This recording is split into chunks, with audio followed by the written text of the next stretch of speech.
ناظرین، اب ہم بات کریں گے مزید مختلف پہلوؤں سے ذوالقرنین علیہ السلام پر۔ اِنَّا مَكَنَّا لَهُ فِي الْأَرْضِ وَآتَيْنَاهُ مِن كُلِّ شَيْءٍ سَبَبًا، اس میں کچھ شک نہیں ذوالقرنین وہ تھا جسے مکن دیا تھا ہم نے زمین میں، یعنی ذوالقرنین وہ تھا جسے ہم نے زمین میں اقتدار و اختیار دیا تھا۔ اللہ سبحانہ و تعالیٰ نے زمین میں مکن دیا تھا، تو سوال یہ پیدا ہوتا ہے کہ کیا اللہ ایسے ہی کسی کو زمین میں مکن دے دیتا ہے؟ مثلا اگر آپ اپنی قیمتی سے قیمتی شے کسی کو دیکھ بھال کے لیے دیتے ہیں تو کیا ایسے ہی دے دیں گے؟ نہیں، بلکہ پہلے اسے ہر لحاظ سے آزمائیں گے۔ جب وہ آپ کی توقعات پر پورا اترے گا، جب آپ کو یقین ہو جائے گا کہ یہ آپ کی شے کی احسن طریقے سے دیکھ بھال کر سکتا ہے، جو ذمہ داری اس کو دی جائے گی اسے احسن طریقے سے پورا کر سکتا ہے، پھر آپ اس کو اس شے پر اختیار دیں گے، تب آپ اپنی امانت اس کے حوالے کریں گے۔ بالکل ایسے ہی اللہ سبحانہ و تعالیٰ کا بھی قانون ہے کہ وہ اگر کسی کو اپنی امانت دیتا ہے تو وہ ایسے ہی نہیں دے دیتا، بلکہ اللہ پہلے اسے ہر لحاظ سے آزماتا ہے، اسے آزمائشوں میں ڈالتا ہے، فتنے میں ڈالتا ہے۔ جب وہ ثابت قدم رہے، وہ اپنے آپ کو اس امانت کا اہل ثابت کرے، اللہ تب اپنی امانت اسے سونپتا ہے۔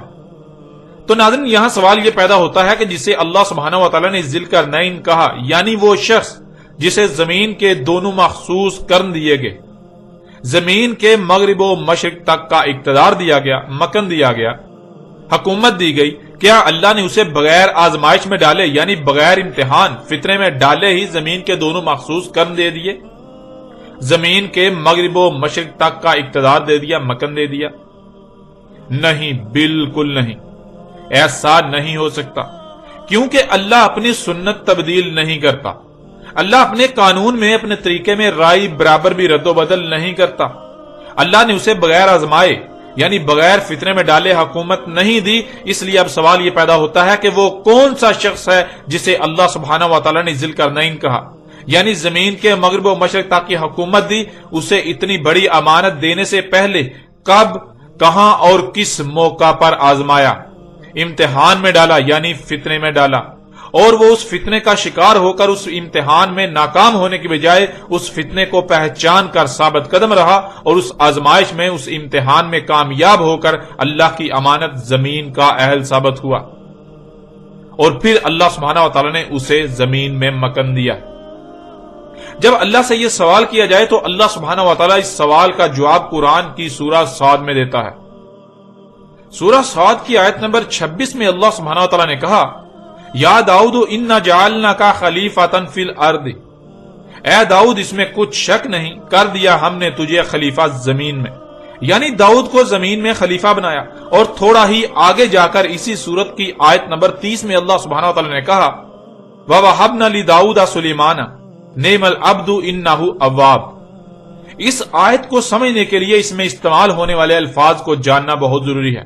پہلا لفظ وہب اور دوسرا لفظ اواب۔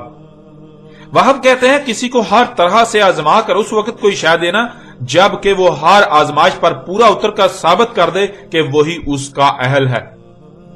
اور اواب کہتے ہیں ایسے گناہ، جرم وغیرہ سے توبہ کرنے کو جو اللہ کے غلام سے سرزد ہو، لیکن اس غلطی، گناہ یا جرم وغیرہ کا ذمہ دار غلام نہ ہو، بلکہ وہ غلام ایسا کام جو گناہ، جرم یا غلطی ہے وہ خالق و مالک کی طرف سے ہی، خالق و مالک کی غلامی سمجھ کر ہی کرے، لیکن اس وقت اسے اس کا شعور نہ ہو، اس لیے کہ خالق و مالک نے خود ہی کسی نہ کسی وجہ سے اپنے امر کے ذریعے اس سے وہ کام خود کرایا ہو۔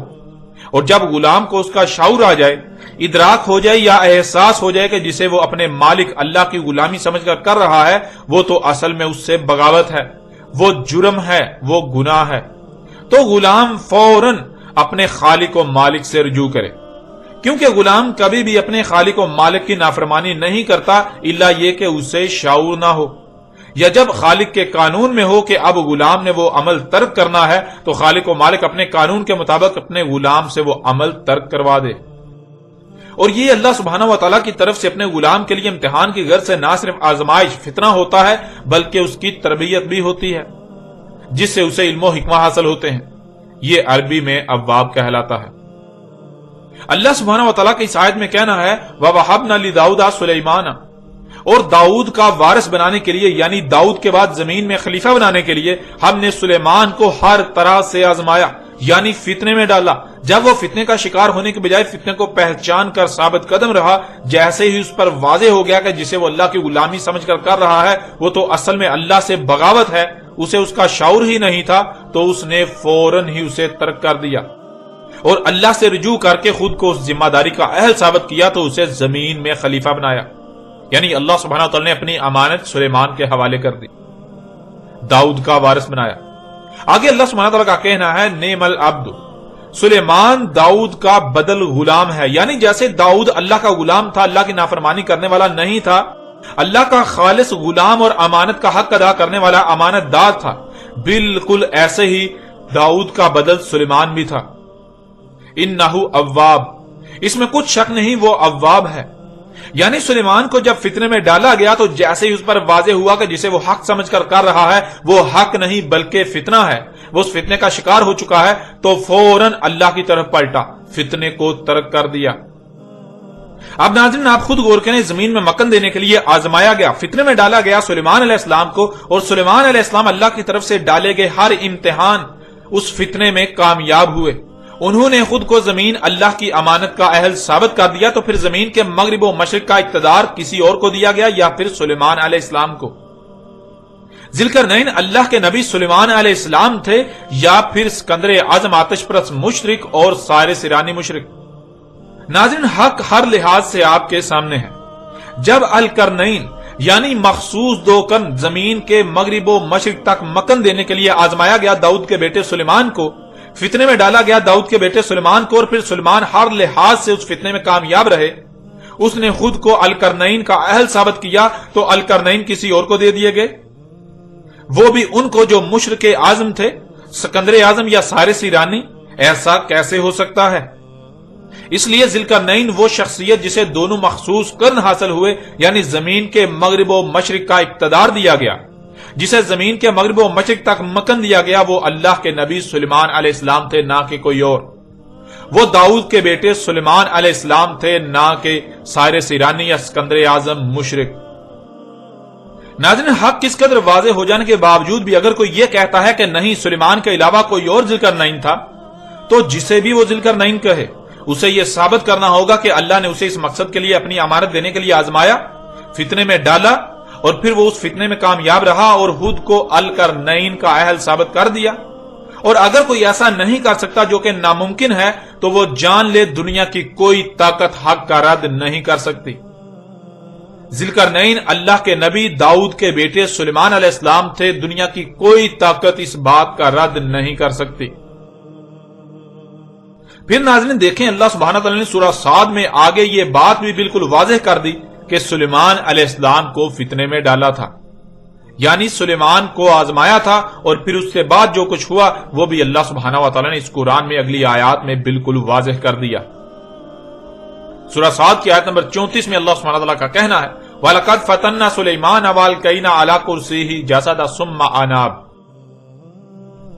وَلَقَدْ فَتَنَّا سُلَيْمَانَ، اور تحقیق کے یعنی تم اپنی تحقیق کر لو، اپنے گوڑے دوڑا لو، جو کہا جا رہا ہے یہی حق ہے، یہی حقیقت تمہارے سامنے آئے گی کہ فتنے میں ڈالا تھا ہم نے سلیمان کو، یعنی آزمایا ہم نے سلیمان کو، اور وہ فتنہ کیا تھا اللہ سبحانہ وتعالی نے وہ بھی آگے واضح کر دیا۔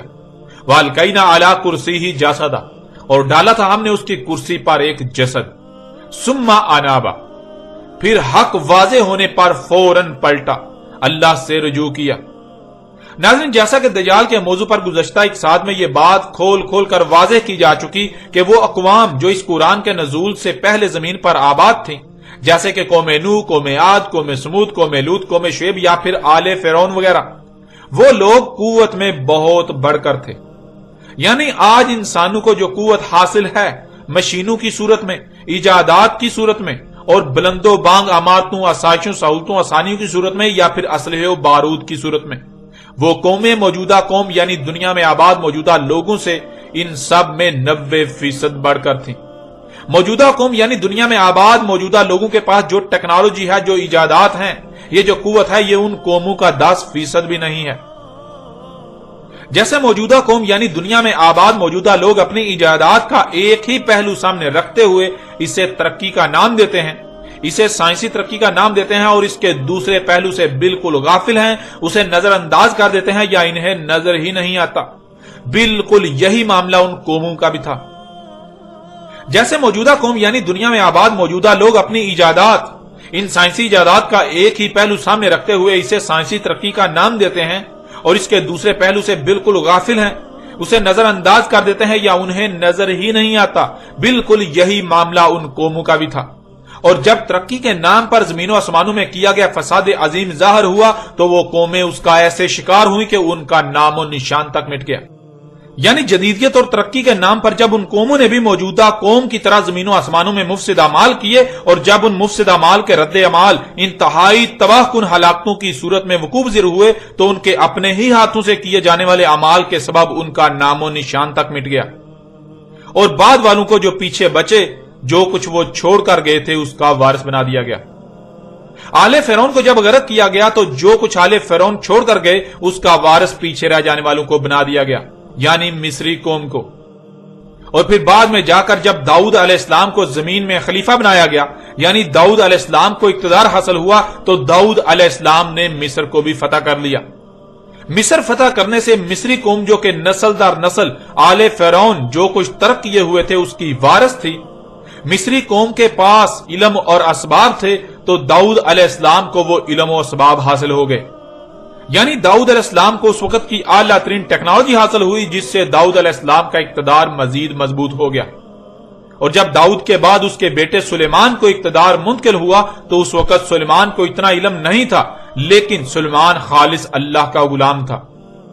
سلیمان نے دیکھا کہ جو کچھ اسے وراثت میں ملا ہے یہ سب عوام کی خدمت کے لیے ہے اور یہی اس کی ذمہ داری ہے۔ یوں سلیمان علیہ السلام نے وراثت میں ملنے والی ٹیکنالوجی کو عوام کی فلاح و بہبود کے نام پر استعمال کرنا شروع کر دیا، انسانیت کی خدمت کے نام پر استعمال کرنا شروع کر دیا۔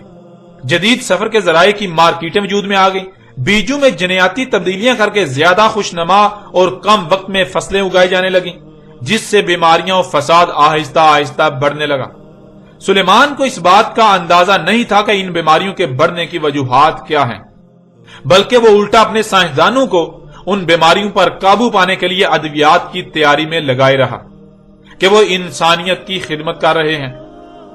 یعنی وراثت میں ملنے والے تمام وسائل و اسباب کو انسانیت کی خدمت کے نام پر استعمال کیا جانے لگا جو کہ در حقیقت فساد تھا۔ اور پھر ایک وقت ایسا آیا کہ سلیمان کے ہاں ایک بچہ پیدا ہوا جو نامکمل اور بے جان در تھا، جس وجہ سے سلیمان پر اس فتنے کی حقیقت بالکل چاک ہو گئی۔ جب سلیمان کے اپنے ہاں ایسا بچہ پیدا ہوا جو نامکمل اور بے جان در تھا، تب سلیمان نے کہا کہ یہ اللہ کی خلق نہیں ہو سکتی، کیونکہ اللہ کے لیے تو ہے ہی حمد۔ اللہ ایسا خلق نہیں کرتا جس میں حمد نہ ہو، جس میں خامیاں، خرابیاں اور نقائص ہوں۔ اللہ تو احسن الخالقین ہے۔ اللہ جو بھی خلق کرتا ہے وہ احسن خلق کرتا ہے، ایسا بہترین خلق کرتا ہے جس سے بہتر اور کوئی نہ ہو، اور جو احسن نہیں ہے، جس میں خامیاں خرابیاں ہوں، وہ اللہ کی خلق نہیں ہو سکتی، اس کا خالق اللہ نہیں ہو سکتا۔ اس لیے جس میں اتنے بڑے بڑے عیوب ہوں، خامیاں ہوں، وہ اللہ کی خلق کیسے ہو سکتی ہے؟ وہ اللہ کی خلق نہیں ہے۔ ان خرابیوں اور عیوب کا ذمہ دار اللہ نہیں بلکہ کوئی اور ہے۔ اللہ کی خلق میں شرک کیا گیا، اللہ کے ساتھ اس کی خلق میں مداخلت کی گئی، اللہ کی خلق میں شرک کیا گیا جس وجہ سے ایسا بچہ پیدا ہوا۔ تو حق کیا ہے اسے جاننے کے لیے سلیمان علیہ السلام نے اس نامکمل اور بے جان دردنما پیدا ہونے والے بچے پر تحقیقات کا حکم جاری کر دیا۔ جب تحقیقات کی گئیں کہ ایسا بچہ پیدا ہونے کی وجوہات کیا ہیں تو یہ بات سامنے آئی کہ جو کھاؤ گے وہی پروڈکٹ وجود میں آئے گی، جو کھاؤ گے وہی بنے گا۔ جو فصلیں اگائی جا رہی ہیں وہ انتہائی کم وقت میں زیادہ سے زیادہ اور خوش نما تو ہیں، لیکن ان کے استعمال کرنے والوں کو فساد ہی کا سامنا کرنا پڑے گا، کیونکہ انسانی جسم کو جن عناصر کی ضرورت ہوتی ہے ان میں وہ تمام عناصر نہیں پائے جاتے، اور ان کی مقدار و معیار بھی وہ نہیں ہوتا جو انسانی جسم کو درکار ہوتا ہے۔ یعنی ساری کی ساری ذمہ داری حکومت پر عائد ہوئی۔ ناظرین، جیسے آج کوئی واقعہ ہوتا ہے تو اس کی حقیقت جاننے کے لیے تحقیقاتی کمیٹی تشکیل جاتی ہے جو تحقیقات کر کے اصل وجوہات اور اصل محرکات کو سامنے لاتی ہے۔ بالکل ایسے ہی جب سلیمان کے اپنے ہاں ایسا بچہ پیدا ہوا جو نامکمل اور بے جان تھا، ایک دڑ تھا، تو سلیمان نے یہ بات جاننے کے لیے کہ ایسا کیسے ہوا، کیوں ہوا، تحقیقاتی کمیٹی تشکیل دی۔ اس کی مکمل تحقیقات کروائیں۔ جب اس بچے پر تحقیقات کی گئیں تو اس کی ساری ذمہ داری حکومت پر عائد ہوئی۔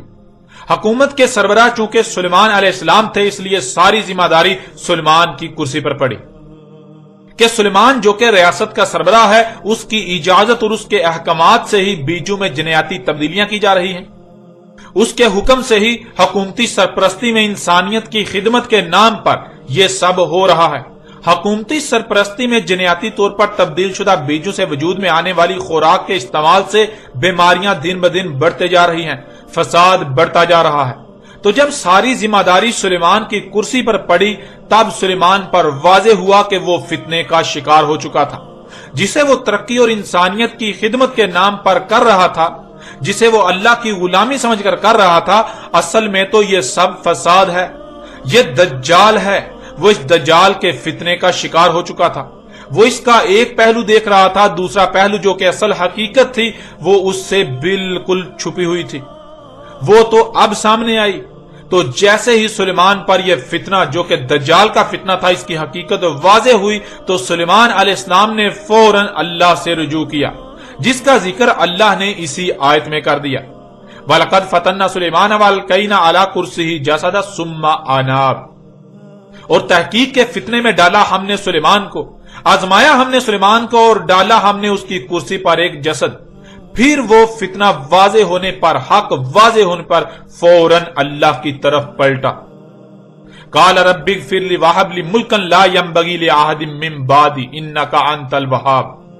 قال رب اغفر لی، کہا تھا سلیمان نے، اے میرے رب غفر کر میرے لیے، یعنی اب تک جو کچھ بھی ملاوٹیں ہوئیں، فطرت میں چھیڑ چھاڑ ہوئی میری وجہ سے، ان ملاوٹوں کو نکال کر مخلوقات کو، فطرت کو فساد سے پاک کرنا بھی میرے لیے کر دے، کہ آج تک جو بھی فساد ہوا، فطرت میں چھیڑ چھاڑ کر کے اسے ملاوٹ زدہ کیا گیا، اسے عیب زدہ کیا گیا، اس میں خامیاں پیدا کی گئیں، اسے ان ملاوٹوں سے پاک کرنے، اس فساد کو روکنے کے لیے، تاکہ دوبارہ ہر شے خالص ہو جائے، اپنی اصل حالت میں آ جائے، مجھے ہی یہ ذمہ داری دے۔ وَحَبْ لِي مُلْكًا لَا يَنْبَغِي لِأَحَدٍ مِّن بَعْدِي، اور مجھے ہر طرح سے آزما چکنے کے بعد، جبکہ میں اس کا اہل ثابت ہو چکا، ایسا ملک دے جو میرے بعد کسی ایک کے لیے بھی نہ ہو۔ اِنَّكَ أَنْتَ الْوَهَّابُ، اس میں کچھ شک نہیں، تو ہی ہے جو ہر طرح سے آزما کر اس کا اہل ثابت ہو جانے کے بعد دے رہا ہے۔ ناظرین، اسے ایک مثال سے سمجھ لیجئے۔ مثال کے طور پر آپ کسی ایسے کارخانے میں کام کرتے ہیں جس کے بارے میں معاشرے میں مشہور ہے کہ وہ ادویات بنا کر انسانیت کی خدمت کر رہا ہے، لیکن حقیقت یہ نہیں ہے، بلکہ حقیقت اس کے بالکل برعکس ہے۔ حقیقت یہ ہے کہ اس کارخانے میں ادویات نہیں، بلکہ ادویات کے نام پر زہر تیار کر کے لوگوں کو کھلایا جا رہا ہے، لوگوں کی زندگیوں کے ساتھ کھیلا جا رہا ہے، اور لوگ اس دھوکے کا شکار ہیں، یعنی ہر کوئی اسے مسیحا ہی سمجھتا ہے۔ اب اگر آپ سے کوئی یہ کہتا ہے کہ آپ جس کارخانے میں کام کرتے ہیں وہاں ادویات نہیں بلکہ زہر بنا کر لوگوں کو کھلایا جا رہا ہے، لوگوں کی زندگیوں کے ساتھ کھیلا جا رہا ہے، تو کیا آپ ساری دنیا کے برعکس اس بات کو مان لیں گے؟ نہیں، آپ بالکل نہیں مانیں گے، کیونکہ آپ اپنی آنکھوں سے دیکھ رہے ہیں اور اپنے کانوں سے سن رہے ہیں کہ اکثریت کے نزدیک وہ کارخانہ ادویات بنا کر انسانیت کی خدمت کر رہا ہے۔ وہ کارخانہ اور اس کے مالکان تو انسانیت کے لیے مسیحا ہے، تو آپ اس کے بالکل برعکس بات کیسے مان سکتے ہیں؟ آپ کیسے مانیں گے؟ آپ بھی اسے مسیحا ہی تسلیم کریں گے۔ لیکن کل کو ایسا ہو کہ آپ کا اپنا بچہ بیمار ہوتا ہے، آپ اسی کارخانے کی تیار شدہ دوائی اپنے بچے کو کھلاتے ہیں جس میں آپ کام کرتے ہیں، جسے ساری دنیا مسیحا سمجھتی ہے، اور نتیجہ یہ نکلتا ہے کہ آپ کے بچے کی موت ہو جاتی ہے۔ جب بچے کا پوسٹ مارٹم کیا جاتا ہے تو پوسٹ مارٹم میں بچے کی موت کی وجہ اس دوائی کو قرار دیا جاتا ہے کہ اگر بچے کو وہ دوائی نہ دی جاتی، نہ کھلائی جاتی، تو بچے کی موت واقع نہ ہوتی، بچہ بچ جاتا۔ تو اب آپ سے سوال ہے کہ ایسی صورت میں آپ کی سوچیں، آپ کے جذبات، آپ کے خیالات، آپ کے تاثرات کیا ہوں گے؟ آپ کی چاہت کیا ہوگی؟ کیا اب بھی آپ اکثریت کی زبان بولیں گے، یا پھر اب حق آپ پر اس قدر واضح ہو چکا کہ آپ کو کسی دلیل کی کوئی ضرورت نہیں؟ اور جو آپ کے بچے کا قاتل ہو، کیا آپ اسے ایسے ہی چھوڑ دیں گے؟ معاف کر دیں گے, نظر انداز کر دیں گے؟ نہیں, بالکل نہیں. بلکہ اگر آپ کے پاس اس کارخانے کے مالکان سے بڑھ کر قوت ہو تو نہ صرف آپ مالکان سے پورا بدلہ لیں گے بلکہ کارخانے کو تباہ و برباد کر کے رکھ دیں گے, کارخانے کو صفحہ ہستی سے مٹا کر رکھ دیں گے. اور اگر آپ کے پاس قوت نہ ہو لیکن کوئی آپ کے سامنے ایسا ہو جو آپ کو اتنی قوت دے سکے تو آپ کیا کریں گے؟ آپ کیا چاہیں گے؟ تھوڑا سا غور کریں, حقیقت آپ کے سامنے ہے. آپ یہی چاہیں گے اور یہی کہیں گے کہ اگر مجھے اتنی قوت دے دی جائے جتنی درکار ہے تو میں کارخانے اور اس کے مالکان کو صفحہ ہستی سے مٹا دوں تاکہ آج جو میرے ساتھ ہوا کل کو کسی دوسرے کے ساتھ نہ ہو. بالکل ایسے ہی جب تک سلیمان کے اپنے سر پر نہیں پڑی سلیمان پر حق واضح نہیں ہوا. سلیمان کی سربراہی میں انسانیت کی خدمت کے نام پر فساد ہوتا رہا, بالکل ایسے ہی جیسے آج ہو رہا ہے. ہر کوئی موجودہ ایجادات اور سائنس کے دن بدن آگے بڑھنے کو ترقی اور انسانیت کی خدمت قرار دے رہا ہے. لیکن جیسے ہی سلیمان کے اپنے سر پر پڑی اور سلیمان پر حقیقت واضح ہوئی, دجال کا قتل ہو گیا, تو سلیمان نے دیکھا کہ اس وقت تو پوری کی پوری دنیا میں ترقی کے نام پر فساد ہو رہا ہے. تو سلیمان نے اپنے رب سے دعا کی, ہے میرے رب, مجھے تو نے فتنے میں ڈالا جو کہ اب مجھ پر واضح ہو چکا, تو اگر تو مجھے ایسا ملک دیتا ہے جو میرے بعد کسی ایک کے لیے بھی نہ ہو تو میں پوری زمین کو اس دجال کے فتنے سے پاک کر دوں گا. مسیحاؤں انسانیت کے خدمتگاروں کے نام پر مفسدین کو ان کے کیے کی سزا دوں گا. زمین میں ہونے والے فساد کو روک کر پوری زمین کو اس فتنے سے پاک کر دوں گا. اور تو مجھے آزما بھی چکا ہے. اب جبکہ میں فتنے میں کامیاب ہو چکا, مجھ پر بالکل واضح ہو چکا کہ یہ ترقی نہیں بلکہ یہ تو دجال کا فتنہ ہے, تو میں اس ذمہ داری کا اہل ثابت ہو چکا. تو مجھے ایسا ملک دے, یعنی زمین کے مغرب و مشرق تک مکن دے. اور اللہ نے سلیمان کی اس دعا کو قبول کرتے ہوئے القرنین یعنی 2 مخصوص قرن زمین کے مغرب و مشرق تک کا اقتدار و اختیار دیا. اب ناظرین آپ خود غور کریں کہ ذوالقرنین یعنی وہ شخصیت جسے 2 مخصوص قرن دیے گئے جو کہ زمین کے مغرب و مشرق تک کا مکن ہے, وہ کون ہے؟ کیا وہ سلیمان کے علاوہ کوئی دوسرا ہے؟ کوئی دوسرا ہو سکتا ہے؟ نہیں, بالکل نہیں. وہ اللہ کے نبی سلیمان علیہ السلام تھے, نہ کہ اسکندر اعظم یا سائرس ایرانی نامی مشرکین. ناظرین آپ نے جان لیا کہ سلیمان علیہ السلام نے اپنے رب سے ایسا ملک مانگا جو اس کے بعد کسی ایک کے لیے بھی نہ ہو, اور ایسا ملک جسے دیا گیا اسے قرآن میں ذوالقرنین کہا گیا. تو کیا ذوالقرنین سلیمان کے علاوہ کوئی اور ہو سکتا ہے؟ نہیں, بالکل نہیں. بلکہ اس پہلو سے بھی یہ بات بالکل کھل کر واضح ہو جاتی ہے کہ ذوالقرنین سلیمان علیہ السلام تھے. اب ناظرین ذرا غور کریں, سلیمان علیہ السلام نے اللہ سے ایسا ملک اس لیے مانگا تاکہ وہ پوری زمین کو دجال کے فتنے سے پاک کر دیں, جس کے لیے ہر شے سے اسباب کی ضرورت تھی. تو ظاہر ہے سلیمان کو ہر شے سے اسباب دیے گئے, لیکن جسے ہر شے سے اسباب دیے گئے قرآن اسے ذوالقرنین کہہ رہا ہے. تو پھر ذوالقرنین کون ہوا؟ اس پہلو سے بھی بالکل واضح ہو جاتا ہے کہ ذوالقرنین سلیمان علیہ السلام تھے, نہ کہ کوئی اور.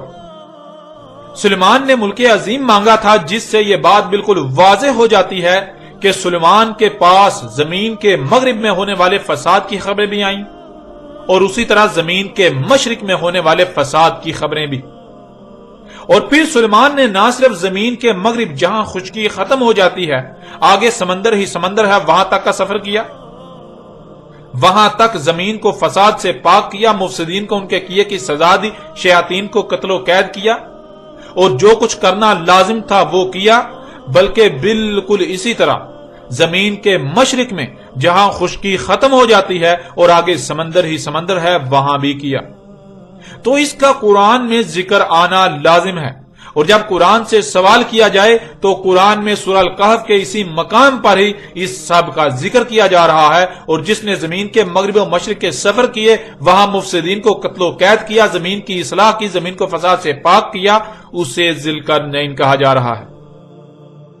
اب آپ خود فیصلہ کریں کہ ذوالقرنین کون ہے. کیا سلیمان کے علاوہ کوئی دوسرا ذوالقرنین ہو سکتا ہے؟ نہیں, بالکل نہیں. ذوالقرنین اللہ کے نبی سلیمان علیہ السلام تھے، نہ کہ اسکندر اعظم یا سائرس ایرانی نامی مشرکین۔ پھر ناظرین سورہ صاد کی ان آیات میں دیکھیں جو اس وقت آپ کو سکرین پر نظر آ رہی ہیں۔ فَسَخَّرْنَا لَهُ الرِّيحَ تَجْرِي بِأَمْرِهِ رُخَاءً حَيْثُ أَصَابَ، بس سخر کر دی ہم نے اس کے لیے ہوا، یعنی اس کے اختیار میں دے دیا ہم نے ہوا کو، جو اس کے امر سے بہتی تھی، جو کہ اس کے تیز ترین سواری کے ذرائع تھے جہاں کہیں بھی اس کو جانا ہوتا تھا۔ وَالشَّيَاطِينَ كُلَّ بَنَاءٍ وَغَوَّاصٍ، اور شیاطین کو اس کے اختیار میں دے دیا، یعنی شیاطین پر اسے دسترس دے دی، جو ہر طرح کی تعمیرات کرنے والے تھے، مادی یا غیر مادی تعمیرات، اور وہ تعمیرات بھی سمندروں میں پانیوں میں غوطہ زن ہو کر بنائی گئیں، یا وہ شیاطین بھی اس کی دسترس میں دے دیے جو پانیوں میں سمندروں میں غوطہ خوری کرنے والے تھے۔ وَآخَرِينَ مُقَرَّنِينَ فِي الْأَصْفَادِ، اور دوسرے وہ شیاطین بھی اس کے اختیار میں دے دیے، ان دوسرے شیاطین پر بھی اسے دسترس دے دی جسے اس نے ہتھ کڑیوں زنجیروں وغیرہ میں جکڑا، انہیں قید کیا، ان کی رہائی کو مشروط کر دیا۔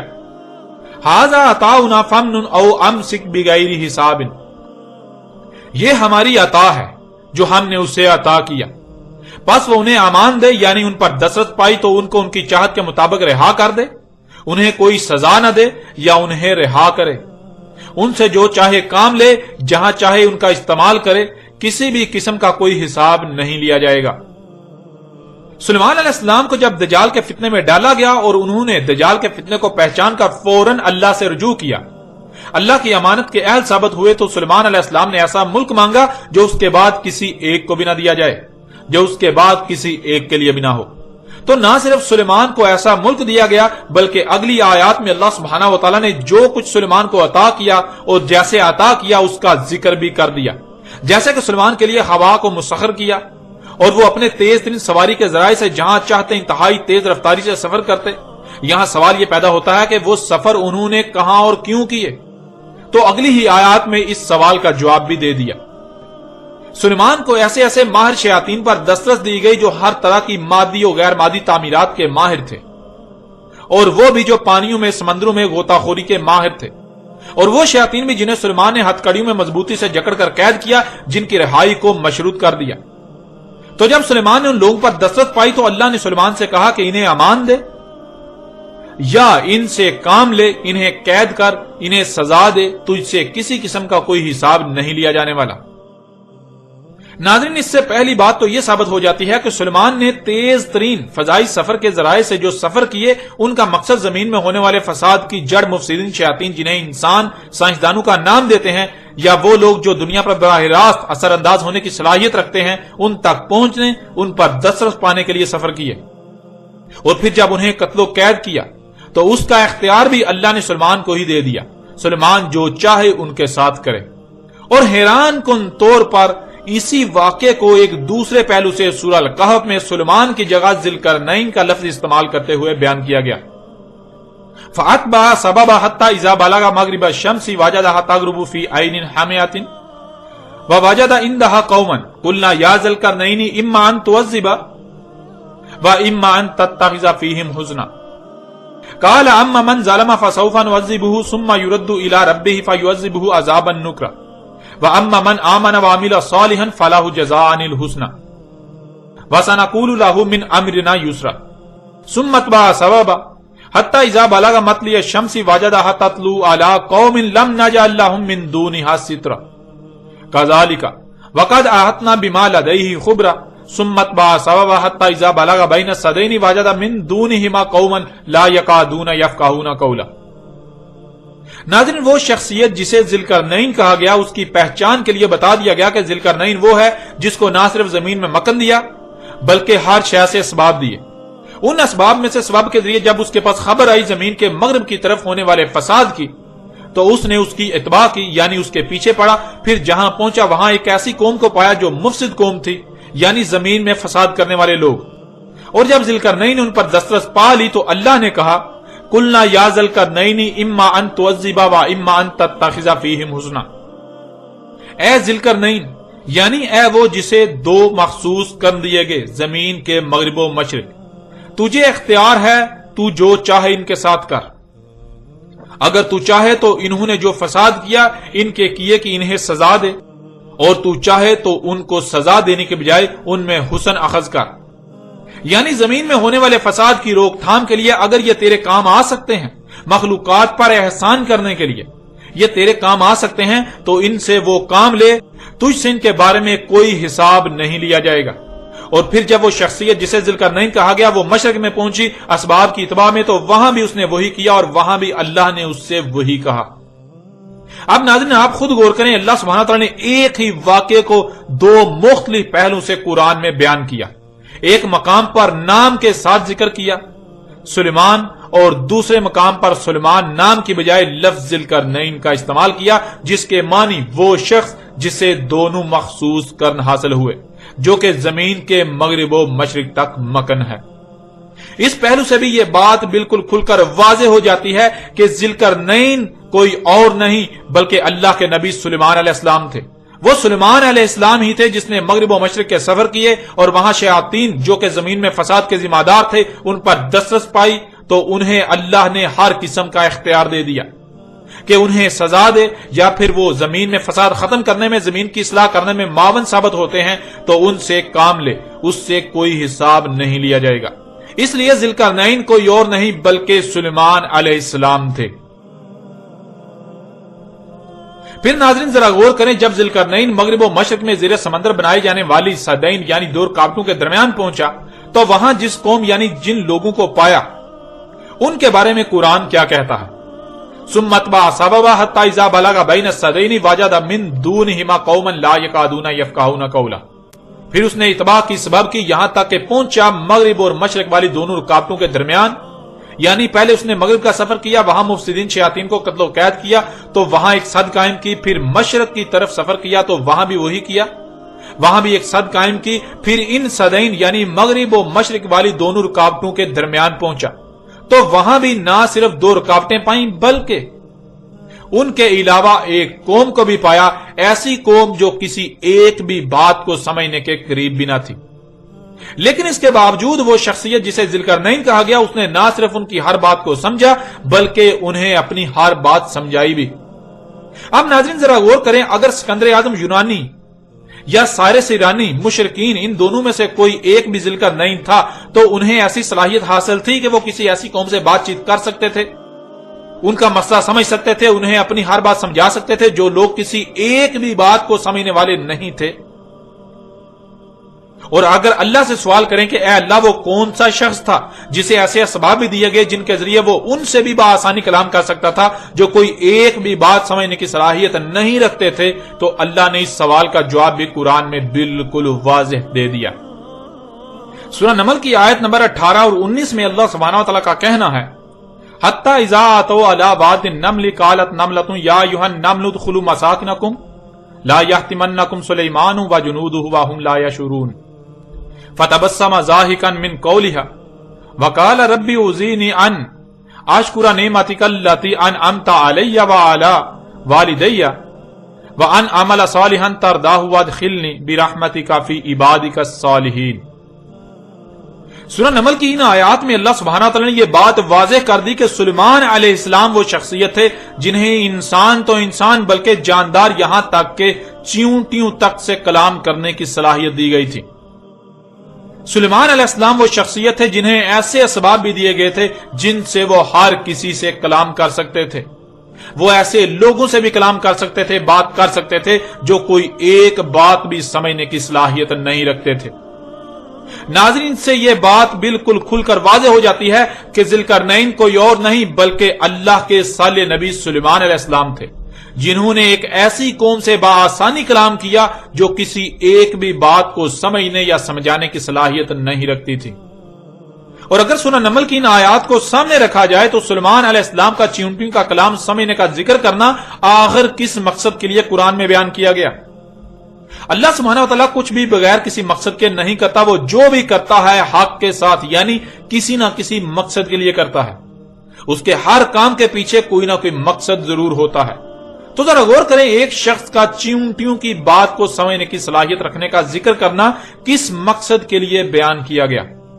سورہ الکہف میں بیان کیے جانے والے ذوالقرنین کے واقعے کی روشنی میں دیکھیں تو یہ بات بالکل کھل کر واضح ہو جائے گی کہ اللہ سبحانہ وتعالی نے ذوالقرنین کو واضح کرنے کے لیے قرآن میں یہ آیات اتاری۔ اس کے علاوہ ان آیات کے جو مقاصد ہیں ان پر بھی آگے چل کر اپنے موضوع کے تحت بات ہوگی، لیکن یہاں اس پہلو سے بھی یہ بات بالکل کھل کر واضح ہو جاتی ہے کہ ذوالقرنین اللہ کے نبی سلیمان علیہ السلام تھے، نہ کہ کوئی اسکندر اعظم یا سائرس ایرانی نامی مشرک۔ پھر ناظرین ذرا غور کریں، جب ذوالقرنین صدعین کے درمیان پہنچا اور وہاں دو چٹانوں کے درمیان درے کو بند کیا، اس درے کو بند کرنے کے لیے 12 کلومیٹر لمبی اور 5 کلومیٹر بلند چوٹیوں پر مشتمل سد قائم کی، رکاوٹ تعمیر کی، ایسی سد جو پوری ایک قوم کے بس کا کام نہیں تھا جو ذوالقرنین نے کیا۔ ذرا غور کریں، کیا وہ سد بغیر اسباب کے بنائی جا سکتی تھی؟ اس کے لیے زبر الحدید یعنی خام صورت میں لوہا جو کہ پہاڑوں کو کاٹ کر پتھروں کی صورت میں حاصل ہوتا ہے، پہاڑوں کی مائننگ سے حاصل ہوتا ہے، وہ استعمال کیا گیا جو کہ لاکھوں ٹن پر مشتمل تھا۔ آخر وہ خام لوہا پہاڑوں سے کیسے حاصل کیا گیا؟ اس سے 12 کلومیٹر لمبی اور 5 کلومیٹر بلند آسمان کو چھوتی چوٹیاں کیسے بنائی گئیں؟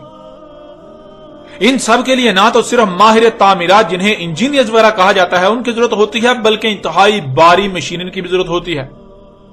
اور یہ سب اسباب کس کو دیے گئے؟ کس کے اختیار میں ایسے ماہر انجینئرز تھے؟ پھر اس سد کی تعمیر کے لیے ہزاروں ٹن پگھلا ہوا تانبا استعمال کیا گیا۔ اتنی بڑی مقدار میں تانبا پگھلانے کے لیے نہ صرف غیر معمولی بڑے دانتوں کو پگھلانے والے برتن اور وسائل درکار ہیں، بلکہ ان برتنوں میں غیر معمولی مقدار میں پگھلے ہوئے تانبے کو اٹھا کر ہزاروں میٹر بلند چوٹیوں پر انڈیلنے کے لیے ماہر لوگوں اور غیر معمولی تعمیراتی مشینوں کا ہونا لازم ہے۔ تو یہ سب کس کو دیا گیا؟ کس کے پاس ایسے وسائل تھے اور کس نے ان وسائل کو اس مقصد کے لیے استعمال کیا؟ جب اللہ سے یہ سوالات کیے جائیں تو اللہ سبحانہ وتعالی قرآن میں ان کے جوابات یوں دیتا ہے، وَلَقَدْ آتَيْنَا دَاوُدَ مِنَّا فَضْلًا يَا جِبَالُ أَوِّبِّ مَعَهُ وَالطَّيْرَ وَأَلَنَّا لَهُ الْحَدِيدَ، اور تحقیق کہ ہم نے دیا داؤد کو ہم سے فضل، اے پہاڑوں اوبی ہو جاؤ اس کے ساتھ، اور اے فضا میں تیرنے والو تم بھی۔ یعنی پہاڑ اور فضا میں تیرنے والے اس سے پہلے طاغوت کی غلامی کر رہے تھے، لیکن وہ طاغوت کی غلامی اپنی مرضی سے نہیں بلکہ انسان کو چونکہ ان پر اختیار دیا گیا تو اللہ کی مرضی میں ہی پہاڑ اور فضا میں تیرنے والے اللہ کی بغاوت میں استعمال ہو رہے تھے مفسدین کے ہاتھوں۔ تو جیسے ہی داؤد کو زمین پر اختیار دیا گیا، پہاڑوں اور فضا میں تیرنے والوں پر داؤد کو اختیار دیا گیا، تو اب پہاڑوں اور فضا میں تیرنے والے جب داؤد کے ذریعے اللہ کی غلامی میں استعمال ہوں گے تو یہ ان کا عوب بھی ہونا ہے داؤد کے ساتھ۔ اور نرم کر دیا ہم نے اس کے لیے لوہا۔ داؤد علیہ السلام کے لیے لوہا نرم کرنے سے مراد قطعاً یہ نہیں ہے جو کچھ آج تک پھیلا دیا گیا کہ داؤد علیہ السلام ہاتھ میں لوہا پکڑتے اور وہ موم کی طرح نرم ہو جاتا۔ یہ ملاؤں کی من گڑت کہانیاں ہیں جن کا حقیقت کے ساتھ دور دور تک کوئی تعلق نہیں۔ اللہ سبحانہ و تعالیٰ نے قرآن میں بالکل واضح کر دیا کہ داؤد کو علم دیا تھا، اس علم کے ذریعے داؤد کے لیے لوہے کو نرم کر دیا، یعنی داؤد علیہ السلام کو وہ علم دیا جس علم سے لوہے کو پگھلا کر اس سے جو چاہے بنایا جا سکتا ہے۔ اس آیت میں اللہ سبحانہ و تعالیٰ نے یہ بات واضح کر دی کہ داؤد کو زمین کی اصلاح کے لیے پہاڑوں سے جو بھی نکال کر استعمال کرنا چاہتے اس کی اجازت دی گئی۔ داؤد علیہ السلام پہاڑوں سے خام صورت میں لوہا نکال کر اسے پگھلا کر خالص کرتے اور پھر اس سے ہتھیار وغیرہ بناتے، اور بعد میں سلیمان کو داؤد کا وارث بنایا گیا جیسا کہ اس آیت میں واضح کر دیا، وَوَارِثَ سُلَيْمَانَ دَاؤُدَ، یعنی جیسے پہاڑوں کو زمین کی اصلاح کے لیے جہاں بھی استعمال کرنے کی ضرورت پڑے داؤد کو اس کی اجازت دی گئی تھی، بالکل ایسے ہی وہ فضل سلیمان کو بھی حاصل ہو گیا داؤد کا وارث بننے سے۔ ناظرین، یوں اس سوال کا جواب اللہ سبحانہ تعالیٰ نے اس آیت میں ہی دے دیا کہ ذوالقرنین نے جو دو چٹانوں کو خام لوہے سے بند کیا وہ خام لوہا پہاڑوں کی صورت میں سلیمان کو عطا کیا گیا، اس لیے ذوالقرنین کوئی اور نہیں بلکہ سلیمان علیہ السلام تھے۔ اس وقت آپ کو سکرین پر سورہ نمل کی آیت نمبر 16 اور 17، سورہ سبا کی آیت نمبر 12، 13 اور سورہ صاد کی آیت نمبر 36، 37، 38 اور 39 نظر آ رہی ہیں۔ ان آیات میں اللہ سبحانہ تعالیٰ کا کہنا ہے کہ سلیمان کو داؤد کا وارث بنا دیا، سلیمان کو علم دیا گیا، وہ علم جو سلیمان کے بعد کسی کو بھی حاصل ہوا نہ ہو سکے گا۔ سلیمان کو ہر شے میں سے دیا گیا۔ سلیمان کے لیے اس کے لشکر، اس کی فوجیں جنوں ان سے اکٹھی کی گئیں۔ سلیمان کو ہواؤں میں سفر کرنے کے تیز ترین سواری کے اسباب بھی دیے گئے، ہوا کو مسخر کر دیا گیا۔ ہر طرح کی تعمیرات کرنے والے ماہر سے ماہر شیاطین میسن سلیمان کے اختیار میں دے دیے گئے۔ سمندروں میں غوطہ خوری اور سمندروں میں کسی بھی طرح کے کام کرنے والے ماہرین دیے گئے۔ سلیمان کے لیے پگھلے ہوئے تانبے کا چشمہ جاری کر دیا گیا، یعنی بڑی مقدار میں تانبا سلیمان نے کہیں ایسے پگھلا کر استعمال کیا جیسے کہ تانبے کا چشمہ جاری کر دیا گیا ہو۔ جنوں ان سے ہر طرح کے ماہرین، سائنسدان، انجینئر، تعمیراتی کاموں کے ماہر، ایجادات کرنے والے، سب کے سب سلیمان کے لیے کام کرتے تھے۔ ہر طرح کا جدید ترین اسلحہ بناتے، اور وہ سب کا سب بناتے جو پہلی ہلاک شدہ اقوام بھی بنا چکی تھیں۔ جس کی بھی اللہ کے قانون میں زمین کی اصلاح کے لیے ضرورت ہوتی، وہ سب وہ سلیمان کے لیے بناتے۔ لوہے، تانبے اور دانتوں کو پگھلانے کے لیے اتنے بڑے بڑے برتن جن میں دانتیں، لوہا اور تانبا وغیرہ پگھلایا جاتا جیسے کہ تالاب ہوں، وہ سلیمان کو دیے گئے۔ پہاڑوں کی طرح بلند و بانگ اور غیر متزلزل چوٹیاں بنانے کے لیے ایسی چوٹیاں جنہیں کوئی کھود نہ سکے، ڈھا نہ سکے، سوراخ نہ کر سکے، جن میں کوئی نقب نہ لگا سکے، بنانے کے لیے پگھلے ہوئے تانبے اور لوہے وغیرہ کو اٹھانے اور انڈیلنے والے ایسے بڑے بڑے برتن کہ جنہیں پکڑنے اور انڈیلنے کے لیے کنڈے لگے ہوئے ہوں۔ ان سے پہاڑوں کی طرح بلند و بانگ غیر متزلزل چوٹیاں بناتے سلیمان کے لیے اس کے حکم سے۔ ایسے ایسے ماہر شیاطین سلیمان کے اختیار میں دے دیے۔ ناظرین ذرا غور کریں، اس سب کے سب کی ضرورت تو ذوالقرنین کو تھی۔ ان سب کے سب کا استعمال تو ذوالقرنین نے کیا، لیکن یہ سب کچھ دیا گیا سلیمان کو، تو ذوالقرنین کون ہوا؟ ناظرین اب ذرا غور کریں، اس سب کے سب کی ضرورت تو ذوالقرنین کو تھی، لیکن یہ سب کا سب دیا گیا سلیمان کو، تو ذوالقرنین کون ہوا؟ ذوالقرنین سلیمان علیہ السلام تھے، اور ان سب کا استعمال تو ذوالقرنین نے کیا، لیکن یہ سب کا سب دیا گیا سلیمان کو، تو ذوالقرنین کون ہوا؟ ذوالقرنین سلیمان علیہ السلام تھے۔ ایسے ماہرین تعمیرات اور تعمیراتی اسباب یعنی مشینیں وغیرہ تو ذوالقرنین کے پاس ہونی چاہیے تھی، کیونکہ یہ سب کا سب تو استعمال کیا ذوالقرنین نے، لیکن یہ سب کا سب دیا گیا سلیمان کو، تو ذوالقرنین کون ہوا؟ ظاہر ہے سلیمان ہی ذوالقرنین تھا۔ غیر معمولی مقدار میں تو تانبے کو پگھلا کر ذوالقرنین نے استعمال کیا صد کی تعمیر میں، لیکن غیر معمولی مقدار میں تانبا دیا گیا سلیمان کو، اسے پگھلانے کے لیے تالابوں کی مانند کنڈے لگے برتن، جن سے ان تالابوں نماد برتنوں میں پگھلے ہوئے تانبے کو نہ صرف پگھلایا جا سکے اور پگھلایا بلکہ اٹھایا جا سکے، اور اٹھایا کس نے؟ سلیمان نے۔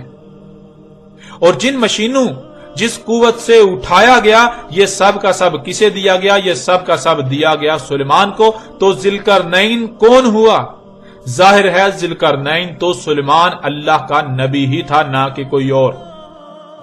پھر ناظرین 12 کلومیٹر لمبی اور 5 کلومیٹر بلند چوٹیاں بنائیں ذوالقرنین نے دو چٹانوں کو درمیان سے بند کرنے کے لیے، لیکن ان چوٹیوں کو بنانے کا تمام تر ساز و سامان اور ماہرین دیے گئے سلیمان کو، جنہوں نے سلیمان کے حکم سے ایسی بلند و بانگ اور غیر متزلزل چوٹیاں بنائیں جنہیں کوئی توڑ نہ سکے، ہلا نہ سکے، ان میں کوئی نقب نہ لگا سکے، ان میں کوئی سوراخ نہ کر سکے، انہیں کوئی ہلا نہ سکے، اور یہ بنائیں زمین میں اصلاح کی غرض سے، فساد کا رستہ روکنے کی غرض سے۔ تو پھر آپ خود غور کریں کہ ذوالقرنین کون ہوا؟ کیا ذوالقرنین سلیمان کے علاوہ کوئی اور تھا، ہے اور ہو سکتا ہے؟ نہیں، بالکل نہیں۔